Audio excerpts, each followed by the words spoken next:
तो इस वीडियो में हम बिजनेस रिलेटेड एक बहुत ही ज्यादा इंपॉर्टेंट टॉपिक डिस्कस करने वाले हैं which is working capital operating cycle. And हम इस पर्टिकुलर सीरीज में 4-5 वीडियोस को डिस्कस करेंगे जो कि काफी ज्यादा इंपॉर्टेंट है। हम वर्किंग कैपिटल मैनेजमेंट के बारे में भी समझेंगे बिकॉज काफी ज्यादा इंपॉर्टेंट है हर एक बिजनेस के लिए। अगर आप बिजनेस कर रहे हो खुद का भी, या फिर अगर फ्यूचर में बिजनेस करना चाहते हो, या फिर आप इन्वेस्टमेंट करना चाहते हो, या फिर स्टॉक मार्केट में इन्वेस्टमेंट करना चाहते हो, तो ये टॉपिक समझने के लिए काफी ज्यादा इंपॉर्टेंट। बहुत से पर्सन मेरे को कहते हैं कि मैं शेयर मार्केट इन्वेस्टिंग के ऊपर वीडियो बनाऊं, लेकिन शेयर मार्केट इन्वेस्टिंग जो है वो काफी ज्यादा एक वाइड टॉपिक है एंड एक पर्टिकुलर वीडियो में उसे कवर नहीं किया जा सकता है। सो इसी पर्पस के लिए, सभी चीजों को बेसिक से समझने के लिए, फाइनेंस को बेसिक से समझने के लिए वर्किंग कैपिटल का ये टॉपिक हम कवर कर रहे हैं ताकि आप बिजनेस को प्रॉपरली एनालाइज कर पाओ। एंड इनफैक्ट इस चीज को आप अपने बिजनेस में भी इंप्लीमेंट कर सकते हैं। बहुत सी कंपनीज शट डाउन हो जाती हैं क्योंकि वो अपनी वर्किंग कैपिटल मैनेजमेंट जो है उसको प्रॉपर नहीं कर पाती। तो उसके लिए सबसे पहले वर्किंग कैपिटल को समझना जरूरी है। अब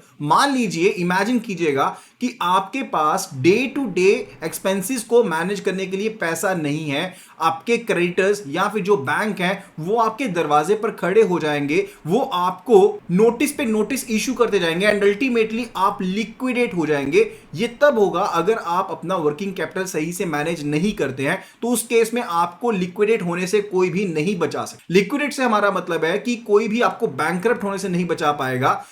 इसीलिए मैं कह रहा हूं कि इस चीज को समझना बहुत ज्यादा जरूरी है कि वर्किंग कैपिटल एक्चुअल में होता क्या है एंड आप वर्किंग कैपिटल को मैनेज किस हिसाब से करते। So let's understand working capital operating cycle in this particular video. तो वर्किंग कैपिटल को अंडरस्टैंड करने के लिए हमें पूरा का पूरा जो बिजनेस साइकिल है उसे अंडरस्टैंड करना पड़ेगा। तो इसके लिए हम एक एग्जांपल ले लेते हैं किसी मैन्युफैक्चरिंग बिजनेस को लेकर के।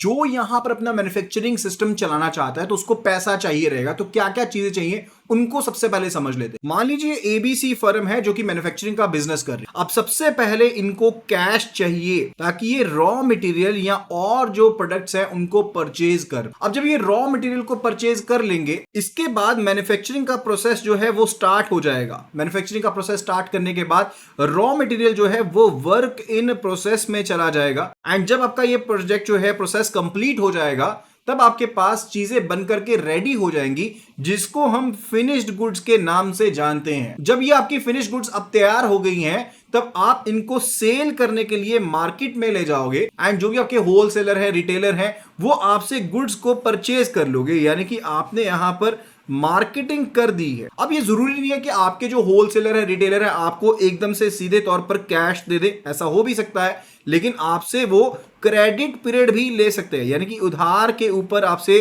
सामान जो है वो यहां पर ले सकते हैं।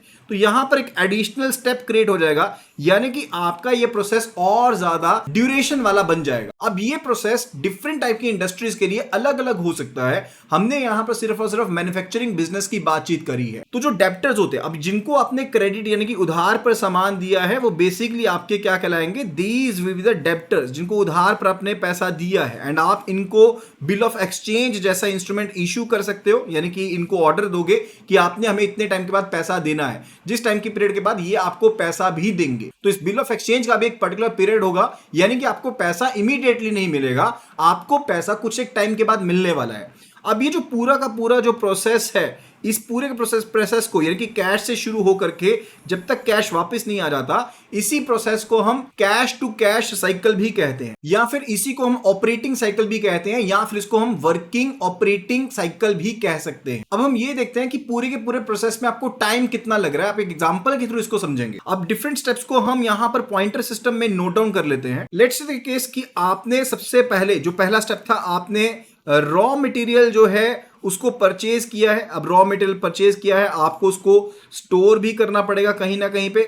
हम मान लेते हैं कि आपने रॉ मटेरियल को परचेज किया, उसको स्टोर किया, इसके लिए आपको 30 दिन का समय लग जाता है एंड उसके बाद आप मैन्युफैक्चरिंग को स्टार्ट कर देते हो। तो यहां पर हम मैन्युफैक्चरिंग प्रोसेस को स्टार्ट कर देते हैं एंड लेट्स से आपको एवरेज 10 डेज लगते हैं मैन्युफैक्चरिंग को कंप्लीट करने में। इसके बाद आपके पास जो गुड्स थी वो फिनिश्ड गुड्स बन जाती हैं। यानी कि अब आपके पास फिनिश्ड गुड्स हैं जिनको आप मार्केट में बेचने जाएंगे, लेकिन वो एकदम से तो बिकेंगे नहीं। तो उसके केस में फिनिश्ड गुड्स का कुछ ना कुछ स्टोरेज टाइम रहेगा, यानी कि जितने टाइम के लिए आपको गुड्स को कम से कम अपने पास रखना पड़ेगा। लेट्स से देखिए इसकी एवरेज बेसिस पर ये 20 डेज का टाइम पीरियड है जिसके लिए आपको गुड्स को अपने पास रखना पड़ेगा। अब जब आपकी एक बार सेल्स हो जाती हैं तब आप अपने डेप्टर्स यानी कि होलसेलर्स या रिटेलर्स जो है उनसे लगातार इकट्ठा पैसा नहीं मिल जाएगा, आप उनको कुछ ना कुछ टाइम पीरियड दे देते हो। यानी कि हम यहां पर डेप्टर्स के टाइम पीरियड की बात कर रहे हैं, जो आपने उनको उधार पर टाइम दिया है, हम इस टाइम पीरियड को भी, क्रेडिट पीरियड को भी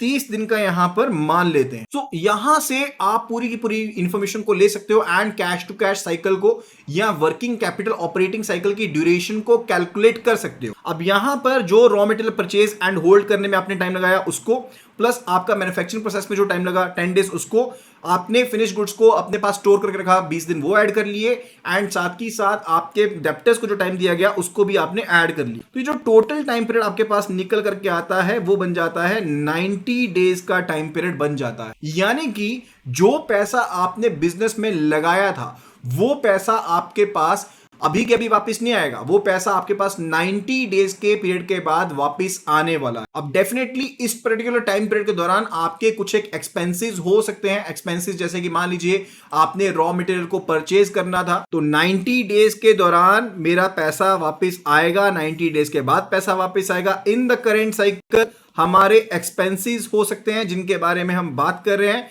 तो ये एक्सपेंस जो है वो कौन कौन से हो सकते हैं? इट कुड बी रिलेटेड आपको रॉ मटेरियल को परचेज करना हो, इट कुड बी रिलेटेड कि आपको जो सैलरीज हैं स्टाफ की वो पे करनी हो, इट कुड बी आपको रेंट जो है बिल्डिंग का वो पे करना हो, या बिजली के एक्सपेंसेस वो पे करने हो, या फिर आपने जो सामान बेचा था उसके लिए अपनी सेल्स टीम बिठाई थी, आपको उनके मार्केटिंग एक्सपेंसेस पे करने हो। तो ऐसे कोई भी छोटे मोटे सभी खर्चे इसमें शामिल हो सकते हैं जो आपको अपनी पॉकेट से पे करने पड़ेंगे, क्योंकि अभी आपके पास पैसा वापस आया नहीं है। तो ये डे टू डे एक्सपेंसेस आपको कवर अप करने के लिए पैसा चाहिए, इसी को हम वर्किंग कैपिटल कहते हैं। यानी कि ये टोटल पैसा, लेट्स से अगर इस पर्टिकुलर प्रोसेस में मुझे 2 लाख रुपए चाहिए तो 2 लाख मेरी वर्किंग कैपिटल रिक्वायरमेंट हो जाएगी जो मुझे चाहिए रहेगी। तो इन्हीं एक्सपेंसेस को मैनेज करने के लिए हमें पैसा चाहिए रहता है, जिसको हम वर्किंग कैपिटल कह देते हैं। यानी कि आपको वर्किंग कैपिटल इस पर्पस के लिए अरेंज करनी होगी एंड उस एक्सपेंसेस को मैनेज करना होगा।